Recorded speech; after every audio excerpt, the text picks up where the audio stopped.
रे सुनाम अर्जन करछंती स्वयं प्रभाकर जे कि सप्तम श्रेणी छात्री से भगवती उच्च प्राथमिक विद्यालय पढ़ुछंती। आज से राज्य बा राज्य बाहर पुरस्कृत होती। आज आम पाखे बच्चंती स्वयं प्रभाकर ताकठू आम तार प्रतिक्रिया नेबा से किपरि भाव में योग अभ्यास कले। आज्ञा जी न्यूज भारत स्वागत। आपण कौन नाटा कौन? स्वयं Prabhakar Bhagwati government UP school रजगर पाठ पढ़े। केबेठू योग प्रैक्टिस कले आपण? मु थरे मामू घर को जाइथिली, आसला बेलू योग क्लास टी फंक्शन होतिला। मामू कहले कि जा देखिक आसिबो। मामा कहले कि एते बाट तो जाई परिबनी, काहे कि जिवो।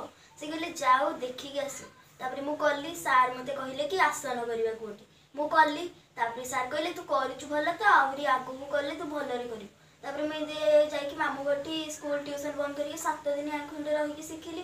तापर सप्ताह को 2 दिन जाए। तापर बहुत दिन बंद हो गला।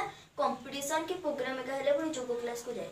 एबे पुणी मु स्कूल ट्यूशन बंद करके मो पीसी नानी घरे रही कि 1.5 मास योग प्रैक्टिस रेगुलर करथिली। योग कला बेले आपण को पाठ पढ़ारे किटी व्याघात होनी?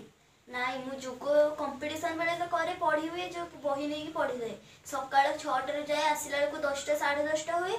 आ पुणी संध्या 6टा बेलू जाए, आसिला बेलू 9टा 9:30 राति हो जाए। केते समय अभ्यास करंती? आमे सकाळे 4 घंटा, संध्या बेले भी 4 घंटा प्रैक्टिस करू। योग स्कूल कोठी अछि?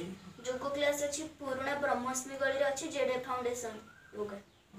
अच्छा, केते खुशी लागुछ आपण? मते बहुत खुशी लागुछि। मु जते बेले स्टेट लेवल पाइली, म आशा करनथिली स्टेट लेवल पाइबो।